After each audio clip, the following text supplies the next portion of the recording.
একজন ভাই নতুন দিনে ফিরছে, আগে হয়তো সংশয়বাদী ছিল, নাস্তিক ছিল, প্র্যাকটিস করতো না, এখন সে প্র্যাকটিসের ইচ্ছা করছে।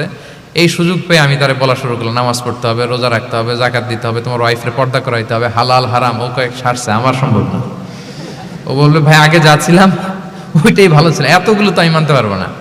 তো এই যে আপনি তাকে দিন থেকে ভাগালেন, আপনার দাওয়া মেথোডোলজি জানা না থাকার কারণে আপনি তাকে ভাগালেন। একসাথে আপনি এত কথা বলবেন না।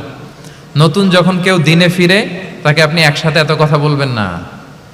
নতুন যখন কোনো বোন ইসলামে আসতে চায় তাকে আপনি কঠিন করে বলবেন না। উপরে আমাদের বোনরা আছে, তাদেরকেও আমি বলবো সহজ করে বলেন। প্রথমে নামাজের কথা বলেন, নামাজ আস্তে আস্তে পড়ুক যতটুকু পারুক। প্রথমে হয়তো 5 ওয়াক্ত পারবে না, 1 ওয়াক্ত 2 ওয়াক্ত দিয়ে শুরু করবে, এরপর আস্তে আস্তে 5 ওয়াক্ত যাবে। এরপর তাকে একটু শালীন পোশাকের কথা বলেন যে তুমি একটু শালীন পোশাক পরো, সেফটি সিকিউরিটির জন্য ভালো। সেটাতে অভ্যস্ত হলে তাকে হেজাবের দাওয়াত দিবেন আপনি, হেজাবে অভ্যস্ত হলে নেকাবে দাওয়াত দিবেন আপনি। এইভাবে গ্রাজুয়ালিটি, ধাপে ধাপে, একসাথেই কঠিন করে দিনকে উপস্থাপন করা যাবে না।